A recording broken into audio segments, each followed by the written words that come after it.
Finalmente eu consegui assistir Premonição. Esse aqui é um filme que quando eu era moleque passava na locadora, tinha muito medo do pôster dele, porque era aquele pôster com metade caveira, metade rosto das pessoas. Eu sempre tive medo desse filme por causa do pôster. E olha, vou ser bem sincero, agora que eu assisti, pro André pequeno eu até entenderia, mas hoje em dia ele é só uma grande galhofada. Vamos lá.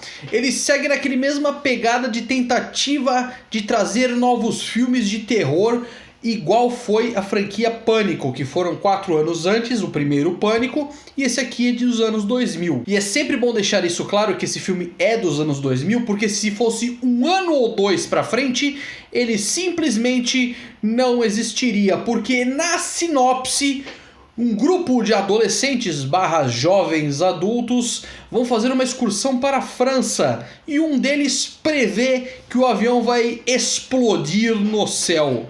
E aí ele faz um escândalo todo e algumas pessoas desse avião saem, conseguem sair do avião porque uns são enxotados, outros saem por outras consequências, uma moça sai porque ficou com medinho.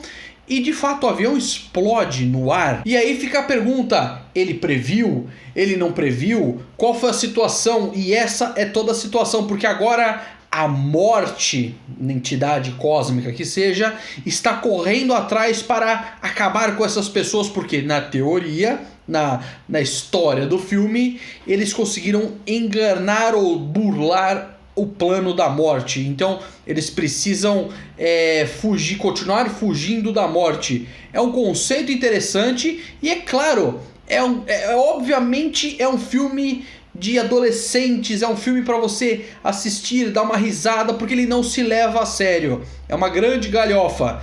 Ele é muito a cara dos anos 2000, com todos os estereótipos muito bem definidinhos, até do bonzinho, até aquele cara mais babaca, que é o valentão, que quer só bater nos outros porque ele é mau, porque é bem aquele estereótipo dos anos 2000, não deixa de ser.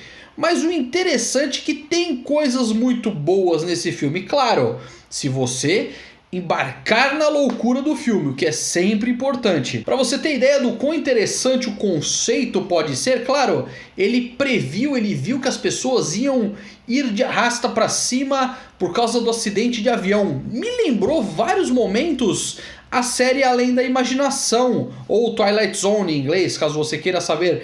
É muito interessante, principalmente a série clássica em preto e branco.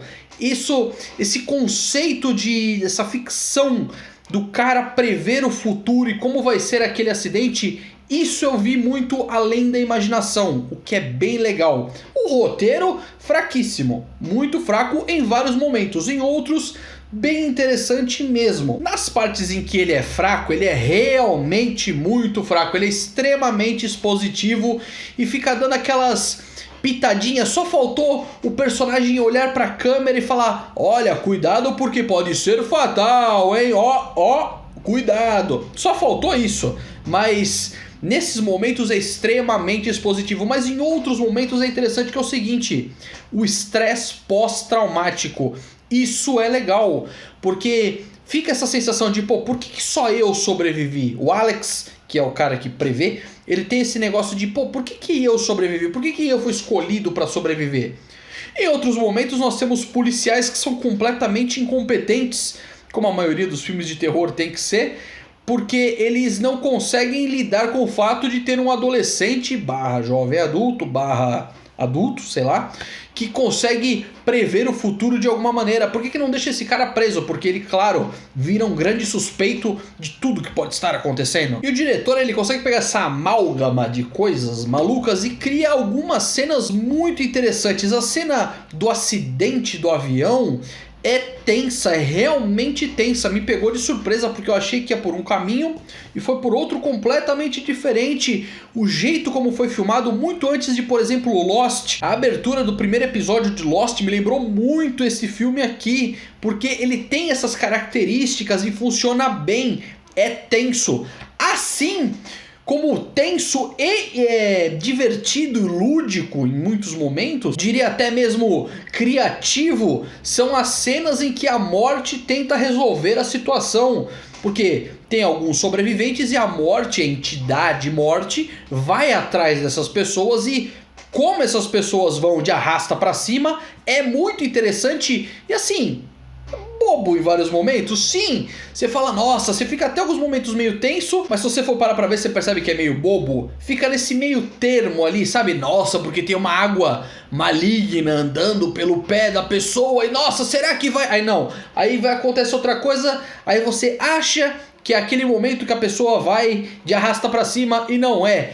É muito interessante, o filme chega a ser tenso em alguns momentos e claro, aquilo que eu falei, é uma mistura muito maluca entre ser tenso e ser cômico, porque em alguns momentos chega a ser cômico, algumas atitudes que os personagens têm são cômicas. Falando nos personagens, o único que de fato tem um pouco de atuação decente nesse filme é o Alex, que quem faz é o Devon Sawa. Ele até consegue fazer aquele trauma que eu falei, não só dele, mas dos outros sobreviventes, eles nesse quesito eles conseguem fazer alguma coisa.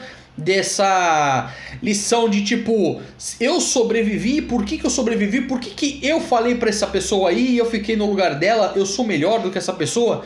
Tem esse pouquinho que seja, mas tem esse pouco de estresse pós-traumático, que não é tão bem aproveitado assim, de fato não é. Mas falando em relação às atuações, o Alex é que se salva um pouco, porque o resto é totalmente caricato, poderia ser indicado facilmente a qualquer Framboesa de Ouro, qualquer um dos outros. Agora, o Alex manda bem na medida do possível, levando em consideração que é um roteiro fraquíssimo. Afinal de contas, o que interessa são essas cenas mirabolantes da morte. E assim, um ponto interessante, não tem de fato um vilão. Porque, né, não existe vilão para essa história. Então eles colocam de uma forma tosca em alguns momentos, mas levando em consideração que faz mais de 20 anos esse filme, então pode ser considerado isso, mas é tipo uma sombra maligna que passa por trás. Isso é interessante. E fica legal o jeito como é feito. Levando em consideração, claro, que seja um filme dos anos 2000. Se for algum filme mais recente e tentar fazer esse tipo de recurso, fica um pouco bizarro. Juntando a isso uma trilha sonora que é bem produzida, consegue-se criar um clima de tensão o filme inteiro na sua pouca hora e meia de duração, que faz com que o espectador fique tenso quase do começo ao fim do filme. E assim, e ainda entreter de uma forma que para os espectadores que gostam desse tipo de filme de terror, consegue entreter legal. Você assistiu Premonição? O que você achou do filme? Deixa aqui nos comentários. Obrigado por ter assistido o vídeo. Não se esqueça de se inscrever aqui no canal. Tchau, tchau e até a próxima.